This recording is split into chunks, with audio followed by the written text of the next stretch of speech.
नमस्कार, मैं राकेश परमार और आप देख रहे हैं महत्वपूर्ण मुद्दा।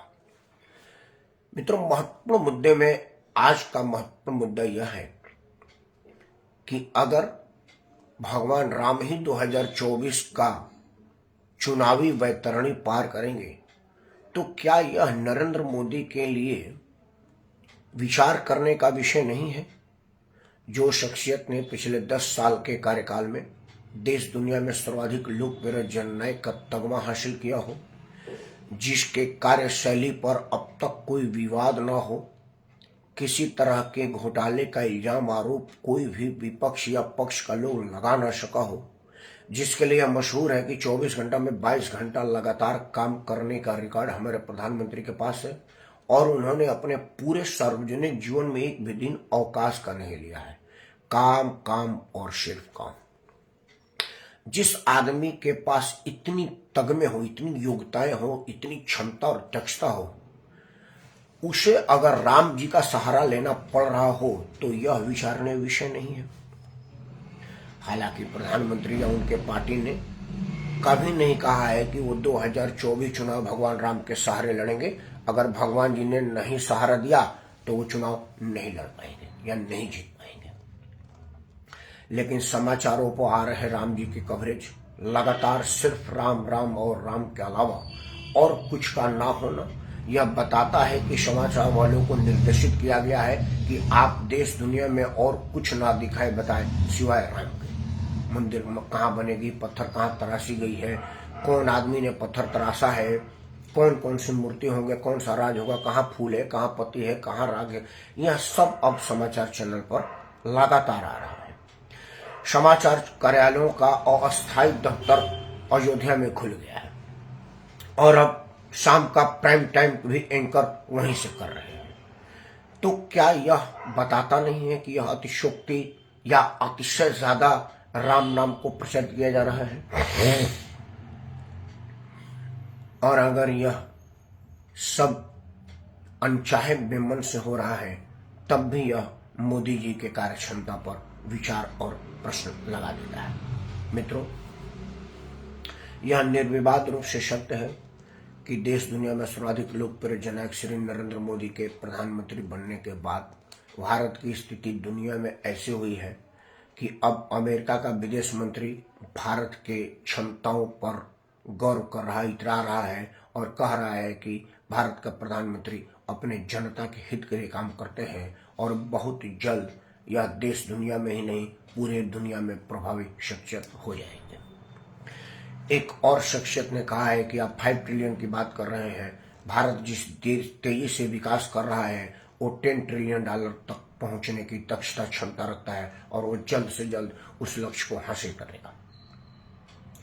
आज ईरान का राष्ट्राध्यक्ष भारत के विदेश मंत्री से संपर्क कर रहा है पाकिस्तान पर एयर स्ट्राइक करने से पहले। आज हूती विद्रोहियों पर हमला करने से पहले हमलावर देश भारत के विदेश मंत्री को फोन कर रहे हैं और सारे विषय के विवरण उनको बता रहे हैं। यह पहली बार हुआ है कि दुनिया दो ध्रुव में बटा है। कोई आदमी यूक्रेन के साथ है तो कोई आदमी रूस के साथ है। लेकिन हम ही हैं कि ना तो हम रूस को खुश कर रहे हैं ना यूक्रेन को उकसा रहे हैं। हमारे किए काम पर यूक्रेन भी हमारा थैंक्स बोल रहा है और रूस भी हमको धन्यवाद दे रहा है। आज हम रूस से लगातार सस्ते दाम पर तेल ले रहे हैं क्योंकि उसको पैसे की जरूरत है और हमें सस्ते दाम में तेल की जरूरत है। दोनों आदमी की हित सध रहा है। हमको इस बात की कोई परवाह नहीं कि दुनिया हमको क्या कहेगा, क्योंकि दुनिया इस स्थिति में नहीं है कि हमको कुछ कह सके। हमारी स्थिति इतनी मजबूत हो गई है। पाकिस्तान के समाचार चैनलों की मानी जाए तो वो कह रहा है कि दुनिया में अब अगर कोई सबसे ज्यादा प्रभावी देश है तो वो भारत ही देश है, क्योंकि भारत के राजनयिकों ने, भारत के राष्ट्राध्यक्षों ने, भारत के राजनेताओं ने अपनी स्थिति इतनी निर्विवाद रूप से बना रखी है कि दुनिया आज झुक के भारत को सलाम कर रहा है। आज स्थिति इतनी है कि भगवान राम का एक भव्य मंदिर बन रहा है और देश का मुसलमान उसमें आहुति देने के लिए ललायत है। वो तैयार है कि हम इसमें अपना योगदान देंगे, श्रमदान देंगे, हमको यह मंजूर है। लेकिन तब भी मैं चाहता हूं कि भारत के प्रधानमंत्री के कार्य को 2024 में रेखांकित किया जाए। राम नाम का श्रेय भी एक पन्ने पर लिया जाए, क्योंकि भाजपा के चुनाव घोषणा पत्र में राम नाम थे कि हम राम मंदिर बनाएंगे, धारा 370 हटाएंगे, 35 हटाएंगे, समान नागरिक संहिता लाएंगे। वह सब नरेंद्र मोदी के 10 साल के कार्यकाल में पूरा हो गया, बल्कि कुछ और मांगे भी पूरी हो गई जिसकी मांग रखी नहीं गई थी। लेकिन समाचार चैनलों की अतिशय कवरेज से मैं दुखी हूं, क्योंकि मैं समाचार चैनल इसलिए नहीं देखता कि मैं राम नाम धुनूं, क्योंकि उसके लिए भक्ति चैनल है और वो भी लगातार राम नाम को दिखाते रहते हैं। समाचार चैनल का मतलब समाचार से होता है, और आज पिछले 4-5 दिन से अगर किसी ने किसी चैनल पर समाचार देख लिया हो तो कृपया हमको बताइएगा, क्योंकि हम भी समाचार देखने के लिए वही चैनल लगाएंगे। लेकिन मैं संतुष्ट हूं कि आपको समाचार नहीं मिला होगा। तभी मैं कह रहा हूं कि क्या नरेंद्र मोदी को इतने करने के बाद भी राम का ही सहारा बचा है? अगर हां, तो ये चिंता का विषय है, मोदी के लिए कम मार्क का विषय है, क्योंकि मोदी इससे भी बड़े थे, इससे भी बड़े हैं, और उनका योगदान राम मंदिर के योगदान से बहुत ज्यादा किया है, और उनके काम का जितनी तारीफ की जाए कम है। लेकिन एक बात मैं आपको बताता हूं कि भगवान राम का मंदिर बनना भी एक अपने आप में अतिशय विरले काम है।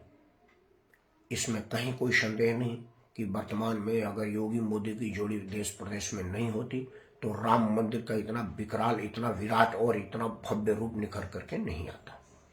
हो सकता है कि सुप्रीम कोर्ट यह आदेश कर देता कि अब मंदिर बनेगी तो एक खाना पूर्ति करके छोटा सा कुछ बन जाता, लेकिन जो भव्यता आज अयोध्या को प्राप्त हुई है, जो गौरव त्रेता युग के भगवान राम के समय का है, वो आज त्रेता युग का पुनरावृत्ति हुआ है। बल्कि मैं समझ रहा हूं कि कुछ तकनीकी रूप से शायद उससे भी बढ़िया बना है।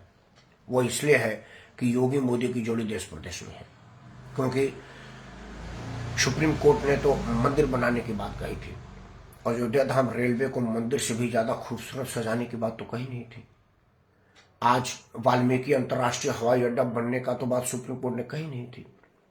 सड़कों के सौंदर्यीकरण, चौड़ीकरण, साफ सफाई और व्यापक व्यवस्था करने की तो कही नहीं थी। लेकिन यह सब देश प्रदेश की सरकार ने मिलकर के किया है। आज अयोध्या दुनिया के नक्शे पर पर्यटन के सबसे आदरणीय स्थान बनकर के निभरा है। अनुमान है कि कई लाख डॉलर का सालाना विदेशी मुद्रा सिर्फ राम मंदिर के दर्शन करने के नाम पर हो सकती है। आज जबकि मंदिर का प्राण प्रतिष्ठा अभी कुछ दिन रह गया है, लेकिन तब भी विदेशी मुद्रा बरस रहा है। विदेशी मुद्रा बरसने का संसाधन है प्रसाद का वितरण, रामायण के सामग्रियों का वितरण, यहां तक कि हनुमान चालीसा और रामायण का रामचरितमानस की बिक्री में अभूतपूर्व परिवर्तन और उछाल आया है। गीता प्रेस की माने तो जब से राम मंदिर बनने का काम शुरू हुआ है तब से उनके वर्करों को ओवरटाइम करने पर मजबूर होना पड़ा है, और वह सब किताबें बाहर मंगाई जा रही हैं। राम मंदिर के पोस्टकार्ड साइज की जो तस्वीर है उसकी मांग इतना बढ़ी है कि विदेशों से मांगा जा रहा है। वह सब भारत में व्यापार को मजबूत करेगा, और जो आदमी भारत आएगा, भारत की संस्कृति को देखेगा, भारत की संस्कृति से प्रभावित होगा, वह दुनिया में भारत का नाम रोशन करेगा और बताएगा कि असल में भारत है क्या। यह सब भी इस उपयोगिता में, इस योगदान में समाहित है जिसको रेखांकित किया जाना चाहिए। लेकिन फिर भी मैं चाहूंगा कि समाचार वाले मंदिर के अलावा और भी समाचार दिखाएं और प्रधानमंत्री के 10 साल के और कार्यक्रमों का भी बखान करें। मंदिर तो है ही है, और जब तक ऐसा नहीं होता है मैं तो ये मांग करता रहूंगा, क्योंकि मेरा मानना है कि आपके इस समाचार चैनल पर उन्हीं विषयों पर विश्लेषण दिखाई बताई या सुनाई जाती है जिसको और कहीं नहीं होने दिया जाता है या होता नहीं है। हम तो करते ही रहेंगे। धन्यवाद, नमस्कार, सादर प्रणाम और भारत माता की जय।